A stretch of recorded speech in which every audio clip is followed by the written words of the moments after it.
Hey guys, welcome back to my channel. Thank you for stopping by.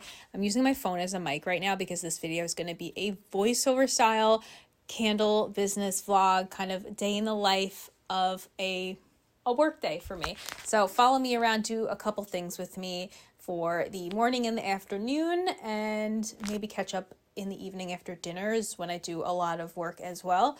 But today I'm going to be packing orders. I just had a spring candle collection launch, and whenever I do a launch, I get a lot of orders all at once. And it always feels really crazy and chaotic to me because I get so anxious because I want the orders to go out as fast as Amazon does, and I just always forget that I'm not Amazon and I'm one person and I can't possibly get everyone's order out in a day. And it does take a while, especially with all of the things that I do with my packaging. Each order can take up to like 20 minutes to pack. So I'm going to try to pack as many orders as I can in the next hour or so. But then I need to switch tasks because I have a couple wholesale orders that I need to work on. But for now, I'm going to put some packages out for USPS pickup. If you haven't tried this, you can schedule a pickup from your local mail carrier from the post office to come and pick up your packages from your front door. This works well because I have a covered porch, so they stay nice and dry and safe. And I try to do this in a reasonable amount. I don't want to overload my poor carrier, so I don't leave too much for her. I just do a few packages and then I will actually go to the post office myself and drop the rest of them off. But it's very convenient. It's free if you do it during a regular scheduled mail delivery day, like a weekday. And now I just pop down into the studio because I'm checking my orders on Shopify and I'm gonna start packing them. So while I'm packing the orders on camera, you can watch me do this and then listen to me kind of answer some of the questions that I've seen pop up in the comments on some of my videos lately. One of the questions that sticks out to me that I remember is somebody asked which wax would be the easiest to use, like as a beginner, which wax should you start with? And in my personal opinion, and this is just my opinion from my experience, I think that you would be the best off just picking the wax that aligns with your brand. If you want to start a candle business, kind of figure out your message, your brand, and what wax would work for that specific message. So if you want to be more eco-friendly, you want to pick a more natural wax.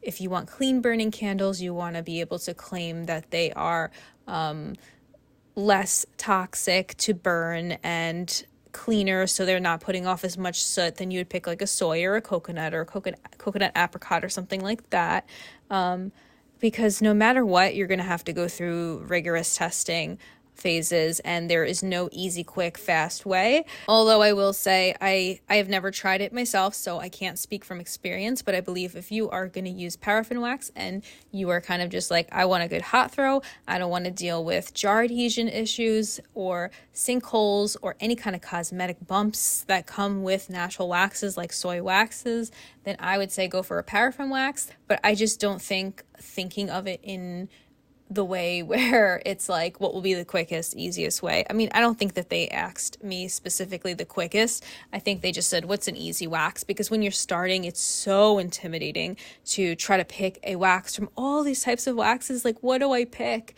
I know I was there, so I know where this person's coming from. Like, what's going to be the best place to start instead of like jumping into something more challenging as far as waxes go. And I don't think that there's like really too much of a difference. It's just picking one and trying a few, and that's all I can say. I am popping over onto my computer right now because I am writing a message to the customer to let them know that their items are going to ship in one box because they happen to place 2 orders back to back, and I noticed that it was going to the same address, so I think they just decided to add another on.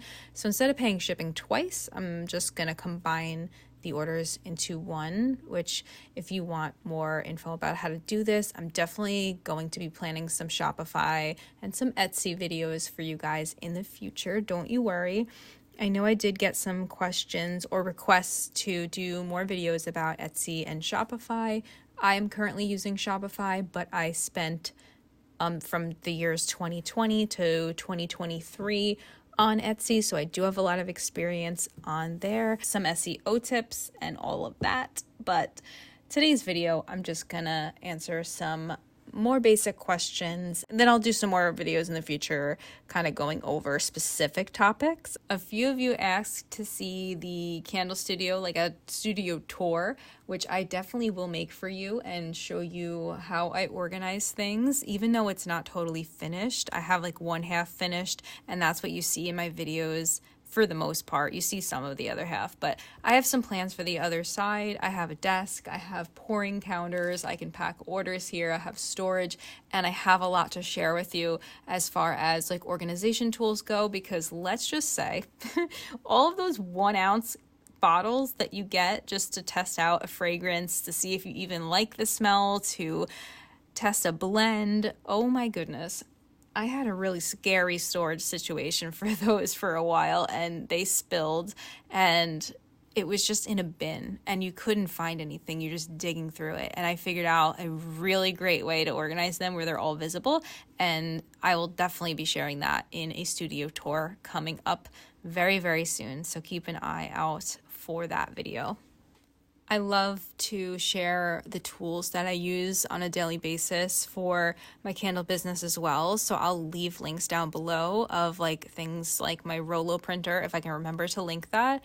That has cut down a lot of time. I used to print, oh my gosh, wait, my boyfriend's about to accidentally walk into frame. Oh. One-on-one, and then... You're in the shot right now. You're standing right in front of where I'm filming. Oh, I didn't know you were doing. You're like dropping stuff. I didn't know this was real. Live shoot. Keep me in. I used to print a label, a shipping label with my inkjet printer, and then cut it out with scissors and then put a bunch of tape over it. And that's how I used to put my shipping labels on boxes. And that works when you're just starting out, you're only doing a few, but when you have to get through a lot of orders all at once because they were placed like during a collection launch, so you want to get a bunch of orders out on time, you got to work through that a lot faster. So we got to cut down, literally cut out that time. No more scissors and paper from the inkjet printer. I got the Rolo printer, and all it does is it just prints the label out real quick for you, and then it's on a sticker. You just peel and stick. It makes the shipping packaging process go so much faster. And then I started to add stickers instead of stamps to my boxes because unfortunately, I had a really bad experience where I bought 2 different stamps from Zazzle, like custom stamps, and they broke. Like the handle broke off. They're a wood stamp. It broke so fast, like within a few stampings, if you will. So disappointing, but honestly this makes the process a lot faster when I do the sticker, and I like how much it stands out. But yeah, I will leave some of those tools linked down below, like the Rolo printer. The shipping scale has been really great for like weighing the packages that have a bunch of different candles in them, like more than 3 candles. Has been very convenient. It's nice and big. I've shipped some wholesale orders where there's really, really heavy packages on this, and it withstands the weight. And in general, you just want to be very precise about your weight and measurements when shipping. This rolling workbench that is from Webstaurant store has been amazing in my candle studio. I'm able to like move it around and like push it out of the way if I need, and if I need more space while I'm pouring, I can push it over by the digiboil over there, or if I'm packing orders and I want to make another L shape right here, and then you can like put boxes over there as you pack orders. It can be moved around, and I highly recommend if you're building up a candle studio, say in your basement or an extra bedroom, and you have the space to get like a rolling cart type thing. It has been really helpful, and you can lock the wheels. So I need to clean that thing off because it has so many candles on it. It's like covered in wax. It's such a mess in here, to be honest. I did mop yesterday, but it is really such a cluttered mess because there's so much going on. But I need to clean that off because I have to get that wholesale order batch into boxes on the curing racks, and then I need to start wicking another wholesale custom order for a 2-year-old's birthday party. We're doing a lilac and white tea scented candle. Like they're kind of like mini candles. They're 4-ounce jars, and they're going to be so adorable. I'm going to do packaging for them in little pink boxes. Hopefully if the sizing works out with the box and the candle jar, I'm going to do like a little wax seal on the top and tie it with some twine. Oh my gosh, it's gonna be the cutest thing ever. And if I don't post on here about it, then definitely check my Instagram, because I'll probably post pictures of the favors on there. And the pink packaging is not typically my branding, but it's adorable. So I'm gonna be clearing this off so I have the nice clean space to wick those jars for her, and maybe I'll pour them too. We'll see. When I'm setting candles aside to start their curing process, I like to put them in a box after wiping them down to get any wax residue off, or at least get them a start on cleaning, because I do wipe them down again with alcohol before labeling them. But I will label the box as well, so I know the pour date, and I will know the name of the candle that I poured, and then I'll put them on a shelf, which I put like a bunch of curing candles on, and that way I have more space to do all of the other things.